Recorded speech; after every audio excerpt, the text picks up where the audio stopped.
Hello everyone, I'm Tonci, and in this presentation I'm going to talk about how interactive perception can be used to find objects in cluttered scenes. However, before we go into details, let's first see what exactly interactive perception means.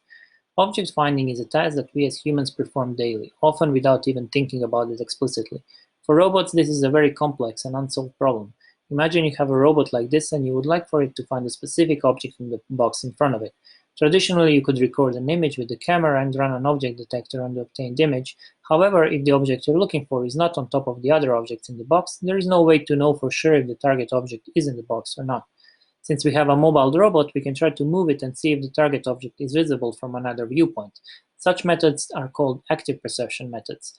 Once the robot reaches the new viewpoint, it can again run an object detector and try to find the desired object. Still, the same issue as in the first case persists. If the object is not directly visible, there is no way to know if the object is in the box or not. For a robot to be certain that the desired object is in the box, it needs to physically interact with the environment. The robot could flip the box, individually take out single objects from the box, shake the box, or take any other strategy that would reveal parts of the environment that were previously unobservable. Such methods are called interactive perception methods. The main challenges for implementing these are: first, difficult to model interactions. Since it's very hard to model exact interactions between all the objects in the environment, including the robot, it's also very hard to predict the outcome of each interaction. Second, planning is not always intuitive because it's very hard to specify which strategy is better and according to which metric. And last, it's very hard to specify which actions are good and which are bad. Since there are infinitely many possible actions at each step and many of them can potentially lead to successful outcome, it's very hard to judge them individually. Even we as humans do not really care about individual single actions along the way. Imagine if you were given a task to find a specific object in the box, you would not start thinking in a way, oh, I need to move this object 3 by 3 centimeters to the right, but rather perform some actions and see what the outcome is. Because of these challenges, reinforcement learning framework seems like a suitable choice, since we do not need to explicitly model the interactions or do global planning, but rather specify the goal through a reward function. Furthermore, intermediate steps are evaluated in the end based on the outcome of the whole sequence of actions. In this work, we simplify the general problem presented before. We perform object finding tasks in scenes that are like the one shown in the image. Our target object is a red cube, and we assume that there are no other red objects in the scene. This is a simplification that we took since the focus of this work was on interactive perception and not on the object detection itself. However, our approach can easily be extended to use a more general object detector. Our approach consists of three main parts. First one is the state encoding that we use to compress the information from the environment obtained through sensor measurements. This encoded state is then fed to the second part, the policy network, that determines the action that the agent needs to take. The last part is the environment, which executes the action, provides a reward back to the reinforcement learning agent, and transitions into the new state that is then again observed by the agent. To represent the environment, we use a volumetric truncated sign distance function representation, which integrates all the point cloud measurements and therefore contains the geometry of the scene. Since we need to detect the objects in the scene, we have extended this representation to also store the detection measurements. These measurements are provided by a color detector that detects the red color in the obtained RGB image. To reduce the amount of data provided to the reinforcement learning algorithm, we first center the grid around the ground projected and effector frame. We then compress this information by splitting the volume into two parts, one above the gripper and one below, summing all the values along the z-axis and then discretizing into a 3 by 3 grid with central cell divided once more into 3 by 3 grid. Finally, we normalize the values. We do this for the TSDF values and detection values separately, which results in 4 times 17 dimensions.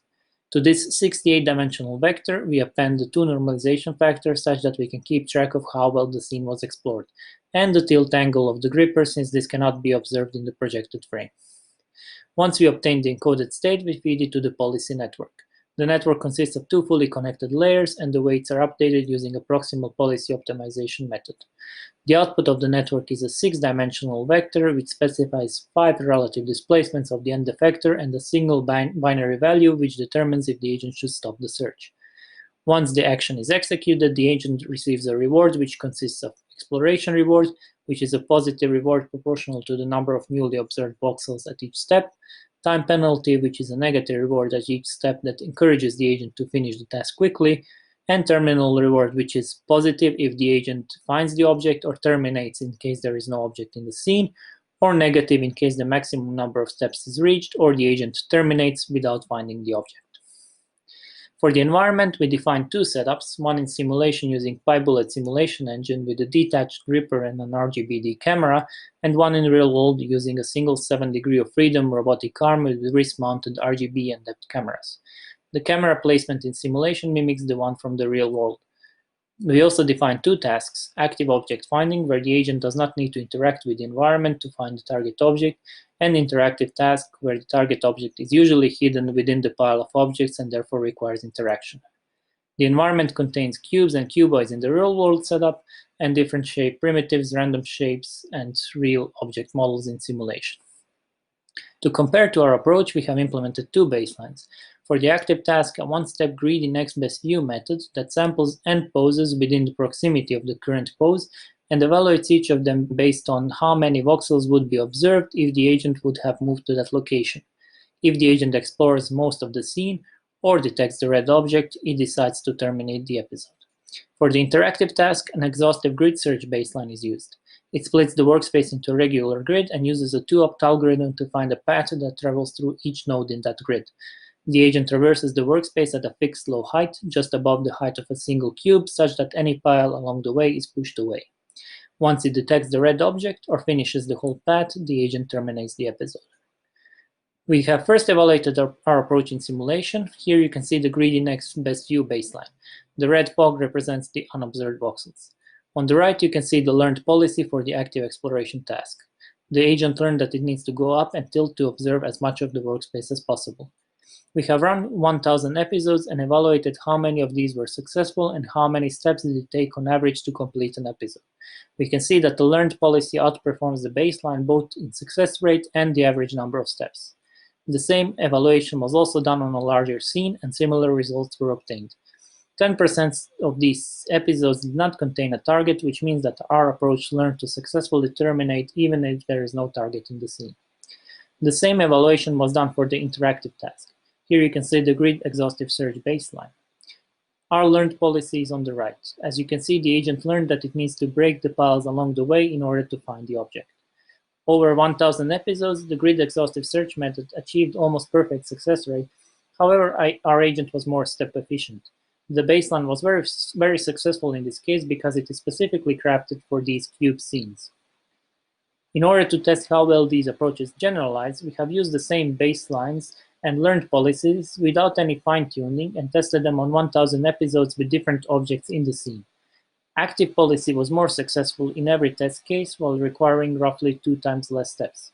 For the interactive policy, we can see that it still performs very well even on scenes that it was never trained on. The baseline, however, drops in success rate significantly, especially when the scale of objects in the scene changes. Learned policy is also roughly 2 to 3 times more step efficient. We also evaluated our approach on the real robot. On the left, you can see the greedy next best view, and on the right, the learned policy. The results were evaluated over 20 runs, and you can see that they are comparable to the ones obtained in simulation. Since the object placements in the scene were a bit more difficult than in the simulation, the average number of steps increased for both methods, impacting more our learned policy. Same evaluation was done for the interactive task. On the left, you can see the baseline, and on the right, the learned policy. The results obtained are also comparable to the ones from the simulation. Both methods had a perfect success rate, and our learned policy required less steps on average. The results presented here indicate that a reinforcement learning-based interactive perception approach is feasible for solving an object-finding task.